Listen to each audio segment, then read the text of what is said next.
नमस्ते, मैं डैन हूं और इस वीडियो में मैं आपको सिखाऊंगा कि जीरो का इस्तेमाल जल्दी से कैसे शुरू करें। सिर्फ 15 मिनट में आप सीखेंगे कि जीरो डैशबोर्ड को कैसे नेविगेट करें, अपने बैंक ट्रांजैक्शंस को कैसे मिलाएं, इनवॉइस कैसे भेजें, अपने बिल्स को कैसे मैनेज करें और हम रिपोर्टिंग भी देखेंगे। इस वीडियो के अंत तक आप ठीक ठीक जान जाएंगे कि जीरो का इस्तेमाल करके अपने मुख्य अकाउंटिंग कार्यों को कैसे संभालना है, वो भी बिना किसी उलझन के। शुरू करने के लिए नीचे स्क्रीन पर दिख रहे स्पेशल लिंक का इस्तेमाल करके साइन अप करें या फिर बस वीडियो डिस्क्रिप्शन में दिए गए पहले लिंक पर क्लिक करें। जब आप उस लिंक से साइन अप करेंगे तो आपको अपने पहले 6 महीनों पर 90% की छूट मिलेगी, जो कि जीरो की होम पेज पर मिलने वाले ऑफर से भी बेहतर है। जैसे ही आप उस लिंक पर क्लिक करेंगे, आप मेरे साथ इस पेज पर आ जाएंगे। यहाँ क्लिक करें साइन अप करने के लिए और जैसे ही आप ये कर लेंगे, आप सब्सक्रिप्शन पेज पर पहुंच जाएंगे। शुरुआत करने के लिए मैंने अर्ली प्लान चुना था, लेकिन आप बाद में कभी भी अपग्रेड कर सकते हैं ताकि जीरो की नई ऑटो रिकॉन्सिलिएशन जैसी सुविधाएं मिल सकें। आइए सबसे पहले आपका बैंक खाता सेटअप करते हैं। अपने बैंक खाते को कनेक्ट करने के लिए ऊपर बाएं कोने में अपनी कंपनी के नाम पर या यहाँ ड्रॉप डाउन पर क्लिक करें और वहां जाने के लिए अपनी कंपनी का नाम चुनें। होम पेज से अकाउंटिंग पर क्लिक करें और फिर बैंक अकाउंट्स पर जाएं। इसके बाद ऐड बैंक अकाउंट पर क्लिक करें। यहां अपने बैंक को खोजें या चुनें, फिर कंटिन्यू पर क्लिक करें और बैंक में लॉग इन करें। जीरो आपके खाते को सुरक्षित रूप से कनेक्ट करने के लिए प्लेट का उपयोग करेगा। बस लॉग इन करें और फिर आपके ट्रांजैक्शन अपने आप आना शुरू हो जाएंगे। स्ट्राइप या पेपाल जैसी पेमेंट सर्विस को भी कनेक्ट करना फायदेमंद है। इससे आपके ग्राहक ऑनलाइन इनवॉइस का भुगतान कर सकते हैं, जिससे आपको जल्दी पेमेंट मिलती है। इसे सेटअप करने के लिए सेल्स पर जाएं और फिर ऑनलाइन पेमेंट्स पर क्लिक करें। इसके बाद स्टार्ट विद कार्ड पेमेंट्स पे क्लिक करें। यहां आप अपनी जानकारी जोड़ सकते हैं और फिर अपने स्ट्राइप अकाउंट को कनेक्ट करने के लिए दिए गए स्टेप्स फॉलो कर सकते हैं। सेटअप के लिए आखिरी चीज जिसका ध्यान रखना है वह है आपका chart of accounts. Accounting tab के अंतर्गत चार्ट ऑफ अकाउंट्स पर क्लिक करें। यह आपके व्यवसाय के हर अकाउंट की पहले से भरी हुई सूची है।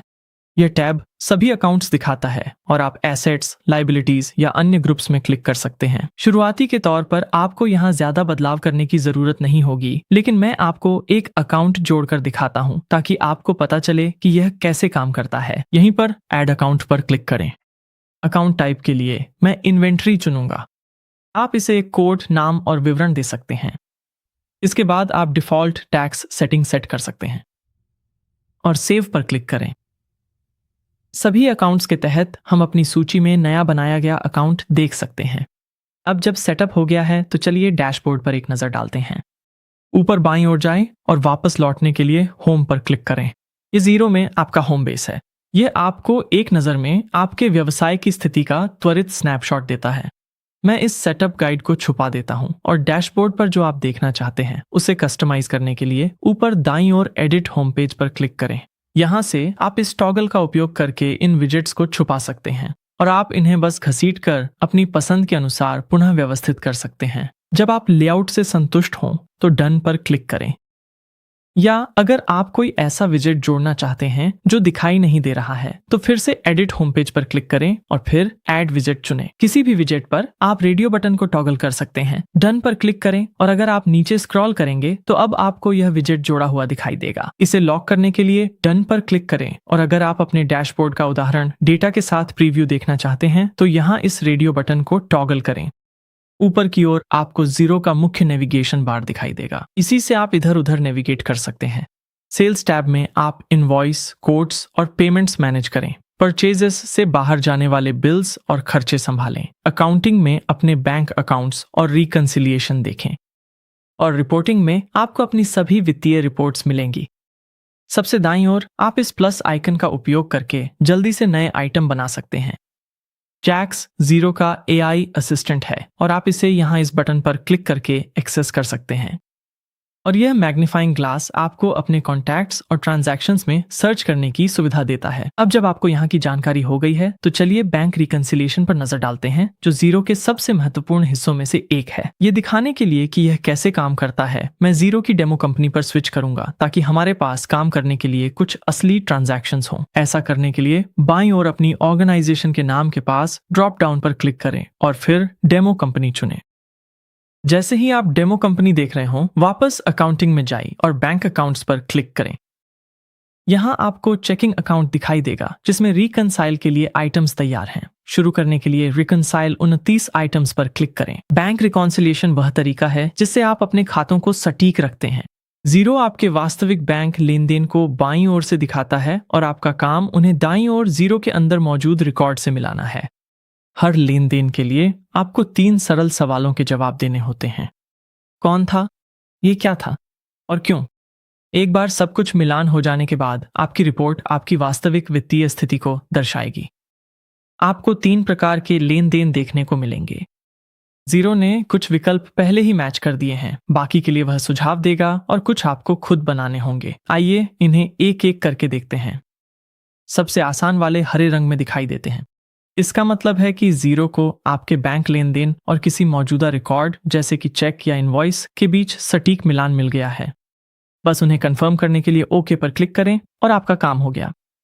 कुछ लेन देन पूरी तरह से मेल नहीं खाएंगे, लेकिन जीरो फिर भी सुझाव दे सकता है।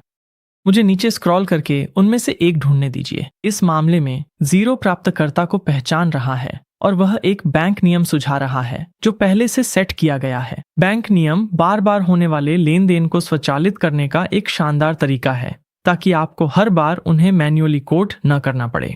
आइए इस नियम को राइट क्लिक करके एक नए टैब में खोलते हैं ताकि हम देख सकें कि यह कैसे काम करता है। इस टैब में आप वह शर्त देख सकते हैं जिसे जीरो जांच रहा है। जब प्राप्तकर्ता मेल खाता है तो यह स्वचालित रूप से संपर्क भर देता है और उसे सही खाते में असाइन कर देता है। आइए इस टैब को बंद करते हैं और फिर नियम लागू करने के लिए ओके पर क्लिक करते हैं। इस अन्य सुझाए गए लेन देन में कोई नियम नहीं है, लेकिन जीरो के पास पर्याप्त जानकारी है जिससे वह संभावित मेल ढूंढ सकता है। अगर आप चाहें तो विवरण दर्ज कर सकते हैं और फिर मिलान के लिए ओके पर क्लिक कर सकते हैं। उन लेन देन के लिए जहां जीरो के पास कोई मेल या सुझाव नहीं है, हम प्रविष्टि मैन्युअली बनाते हैं।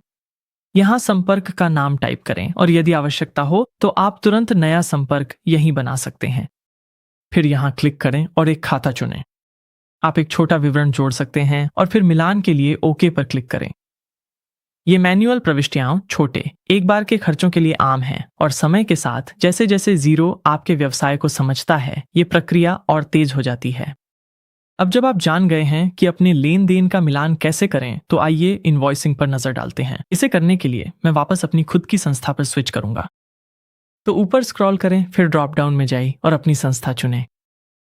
अब चलिए सेल्स पर चलते हैं और सेल्स ओवरव्यू पर क्लिक करते हैं। यह आपके व्यवसाय में आने वाली हर चीज के लिए आपका केंद्रीय केंद्र है। आप अपनी सभी इनवॉइस और कोड्स को एक ही जगह देख सकते हैं जो स्थिति के अनुसार व्यवस्थित हैं।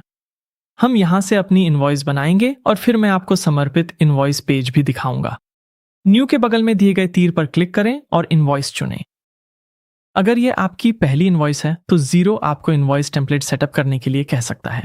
अगर आपको अपने आप यह संकेत नहीं मिलता तो आपको ऐसा एक बैनर दिखना चाहिए। ऐड डिटेल्स पर क्लिक करें। यहां आप अपना लोगो और पता जोड़ सकते हैं ताकि आपकी जानकारी हर इनवॉइस में शामिल हो जो आप भेजते हैं। मैं इस ट्यूटोरियल के लिए इसे छोड़ रहा हूं, लेकिन मैं आपको सलाह दूंगा कि आप इसे जरूर करें और अगर आपने अभी तक स्ट्राइप सेटअप पूरा नहीं किया है तो वह भी कर लें। मैं इनवॉइस बनाना जारी रखने के लिए कैंसिल पर क्लिक करूंगा। सबसे पहले हमें एक संपर्क जोड़ना होगा। संपर्क फील्ड में टाइप करना शुरू करें और अगर वह संपर्क अभी तक मौजूद नहीं है तो आप यहीं पर नया संपर्क बना सकते हैं। बस क्रिएट पर क्लिक करें। इसके बाद आप संपर्क विवरण अपडेट कर सकते हैं और फिर उन्हें सेव कर सकते हैं। इसके बाद आपको ऊपर की ओर कुछ और फील्ड्स दिखाई देंगी। डिफॉल्ट रूप से इशू डेट आज की तारीख होगी। यहां आप ड्यू डेट सेट कर सकते हैं। जीरो अपने आप इनवॉइस नंबर जनरेट कर देगा, लेकिन आप इसे बदल भी सकते हैं। और यहाँ एक रेफरेंस फील्ड भी है जिसमें आप बाद में खोजने के लिए कुछ भी जोड़ सकते हैं। और फिर नीचे हम अपने आइटम्स जोड़ सकते हैं। आगे बढ़ें और इस आइटम फील्ड में क्लिक करें और चूंकि हम अभी शुरुआत कर रहे हैं तो हम एक नया आइटम बनाएंगे। न्यू आइटम पर क्लिक करें। मैं इस आइटम को एक कोड दूंगा NGP वाइट और बिक्री मूल्य के लिए एक नाम दूंगा। मैं $6.60 दर्ज करूंगा और फिर आप एक सेल्स अकाउंट चुन सकते हैं। मैं नीचे स्क्रॉल करूंगा और $5000 लागत मूल्य कॉस्ट ऑफ गुड्स सोल्ड चुनूंगा। मैं टैक्स रेट को टैक्स मुक्त टैक्स एग्जेम्प्ट ही रहने दूंगा। आप विवरण जोड़ या संशोधित कर सकते हैं और फिर मैं सेव पर क्लिक करूंगा। इनवॉइस पर वापस आकर आप मात्रा बदल सकते हैं, तो मैं इसे 10 कर दूंगा और यहाँ आप छूट भी जोड़ सकते हैं। छूट के लिए आप इसे केवल संख्यात्मक मान या प्रतिशत के रूप में दर्ज कर सकते हैं। मैं 10% जोड़ दूंगा। फिर आप एक नई पंक्ति जोड़कर और आइटम्स जोड़ सकते हैं और दाईं ओर से पंक्तियां कभी भी हटा सकते हैं। जब आप अपनी इनवॉइस से संतुष्ट हों तो आप इसे एक ही स्टेप में अप्रूव करके ईमेल के जरिए भेज सकते हैं। लेकिन अगर आप अभी भेजने के लिए तैयार नहीं हैं तो इस ड्रॉप डाउन पर क्लिक करें और फिर अप्रूव पर क्लिक करें। बाद में अप्रूव्ड इनवॉइस भेजने के लिए सेल्स में इनवॉइसेस पर क्लिक करें। इनवॉइस को खोलने के लिए उस पर क्लिक करें और फिर ऊपर दाईं ओर इस 3 डॉट्स वाले मेनू का उपयोग करके आप ईमेल पर क्लिक कर सकते हैं। इसके बाद आप विषय और संदेश की समीक्षा कर सकते हैं और जब आप संतुष्ट हों तो इसे भेज सकते हैं। अब आइए जल्दी से कोट्स और प्रोडक्ट्स पर एक नजर डालते हैं। कोट्स ग्राहक को किसी भी कमिटमेंट से पहले लागत का अनुमान भेजने के लिए बेहतरीन है और जब वे स्वीकार कर लें तो आप कोट्स को सीधे इनवॉइस में बदल सकते हैं। ऊपर की नेविगेशन में सेल्स पर क्लिक करें और फिर कोट्स पर क्लिक करें। ऊपर दाईं ओर नया कोट पर क्लिक करें और आप देखेंगे कि यहाँ के फील्ड्स इनवॉइस वाले फील्ड्स की तरह ही दिखते हैं। अपना संपर्क भरें। यदि जरूरत हो तो जारी करने की तारीख में बदलाव करें, एक समाप्ति तिथि जोड़ें और अपनी आइटम्स जोड़ें। एक बार जब आपने इसकी समीक्षा कर ली और जरूरी बदलाव कर लिए तो भेजें पर क्लिक करें। यहां आपको विषय और संदेश बनाने के लिए कहा जाएगा। आप इनकी समीक्षा कर सकते हैं जैसे हमने इनवॉइस के साथ किया था और फिर आप इसे भेज सकते हैं। अपने कोट्स देखने के लिए सेल्स पे क्लिक करें और फिर कोट्स पे क्लिक करें। जो कोट हमने अभी भेजा है वह यहाँ सेंड टैब में होगा और इस ट्यूटोरियल के लिए मैं अपने ग्राहक की ओर से भेजे गए कोड को स्वीकार कर सकता हूं ताकि हम इसे एक्सेप्टेड पाइपलाइन में ले जा सकें। ऐसा करने के लिए उस कोड को चुनें जिसे हम स्थानांतरित करना चाहते हैं और फिर एक्सेप्ट करें। इससे वह कोड यहाँ इस टैब में आ जाएगा और अंत में जब आप उन्हें बिल भेजने के लिए तैयार हों तो आप इस स्वीकार किए गए कोड का उपयोग करके एक इनवॉइस बना सकते हैं। मैं इसे इनवॉइस्ड के रूप में चिह्नित करूंगा और क्रिएट पर क्लिक करूंगा। सारी जानकारी अपने आप ट्रांसफर हो जाती है और मैं इसे सेव करके बंद कर दूंगा। हमारे इनवॉइस पेज से हम देख सकते हैं कि यह इनवॉइस ड्राफ्ट्स में है और हम देख सकते हैं कि यह उसी कोड का संदर्भ देता है जिससे यह शुरू हुआ था। पहले जब हमने अपनी पहली इनवॉइस बनाई थी तब हमने एक प्रोडक्ट बनाया था। ये देखने के लिए कि आपके सभी आइटम्स कहाँ हैं, ऊपर सेल्स पर जाएं और फिर प्रोडक्ट्स एंड सर्विसेज पर क्लिक करें। यहीं पर आप अपनी सभी बिकने वाली चीजें देख सकते हैं, कीमतें या विवरण अपडेट कर सकते हैं और नए प्रोडक्ट्स जोड़ सकते हैं बिना इनवॉइस व्यू से नया प्रोडक्ट शुरू किए। जब भी आपको कोई नया आइटम बनाना हो बस यहाँ न्यू आइटम पर क्लिक करें। इसके बाद आप सारी जरूरी जानकारी भर सकते हैं और अपना नया आइटम जोड़ सकते हैं। अब आइए बिल्स के बारे में बात करते हैं। बिल्स से आप सप्लायर्स को जाने वाले पैसों का हिसाब रखते हैं। परचेजेस पर क्लिक करें और बिल्स पर जाएं। आप सोच सकते हैं जीरो में बिल बनाने की क्या जरूरत है? क्या आप पेमेंट के बाद बैंक फीड में दिखने का इंतजार नहीं कर सकते? कर सकते हैं, पर बैंक बैलेंस सिर्फ बीती बातें बताता है। अगले हफ्ते के बड़े बिल की चेतावनी बैंक बैलेंस नहीं देगा। लेकिन जब आप जीरो में कोई बिल दर्ज करते हैं तो वह आपके कैश फ्लो रिपोर्टिंग में दिखने लगता है। जीरो भुगतान से पहले ही खर्च दिखाता है, बैंक बैलेंस बीती बातें बताता है और बिल्स भविष्य। आप इन्हें कई तरीकों से बना सकते हैं, लेकिन अभी के लिए न्यू बिल पर क्लिक करें और फिर ड्रॉप डाउन में से न्यू बिल चुनें। यहां ऊपर अपने बिल की डिटेल्स जोड़ें और फिर नीचे अपने आइटम्स डालें। जब सब कुछ सही लगे तो अप्रूव पर क्लिक करें। आखिर में चलिए रिपोर्टिंग पर एक नजर डालते हैं। यहीं पर जीरो में डाले गए आपके सारे डेटा एक साथ आना शुरू होते हैं। रिपोर्टिंग को असली डेटा के साथ दिखाने के लिए मैं वापस डेमो कंपनी पर स्विच कर रहा हूं। अपने संगठन के नाम के बगल में ड्रॉप डाउन पर क्लिक करें और डेमो पर स्विच करने के लिए यहां क्लिक करें। रिपोर्टिंग में जाएं और ऑनल रिपोर्ट्स पर क्लिक करें। यहां आपको रिपोर्ट्स की एक लंबी सूची दिखाई देगी। यहां बहुत सारे विकल्प हैं, लेकिन इससे घबराएं नहीं। इनमें से आप केवल कुछ ही रिपोर्ट्स को नियमित रूप से इस्तेमाल करेंगे। आप किसी भी रिपोर्ट को स्टार करके उसे अपनी फेवरेट्स में जोड़ सकते हैं। इसके बाद वे रिपोर्टिंग मेन्यू के सबसे ऊपर दिखाई देंगी ताकि आप एक क्लिक में उन तक पहुंच सकें। चलिए बैलेंस शीट खोलते हैं। ये रिपोर्ट आपको आपके व्यवसाय की वित्तीय स्थिति का एक स्नैपशॉट किसी भी समय पर देती है। यहाँ ऊपर आप इन प्रीसेट्स का उपयोग करके डेट रेंज बदल सकते हैं या फिर कोई कस्टम तारीख भी डाल सकते हैं। आप तुलना के लिए एक और अवधि भी जोड़ सकते हैं। ये देखना उपयोगी है कि आपके आंकड़े महीने दर महीने, तिमाही दर तिमाही या साल दर साल कैसे बदले हैं। अपने बदलाव लागू करने के लिए अपडेट पर क्लिक करें। आप यहाँ फिल्टर पर क्लिक करके रिपोर्ट को फिल्टर भी कर सकते हैं। कोई फिल्टर चुनें, उसे लागू करें और फिर अपडेट पर क्लिक करें।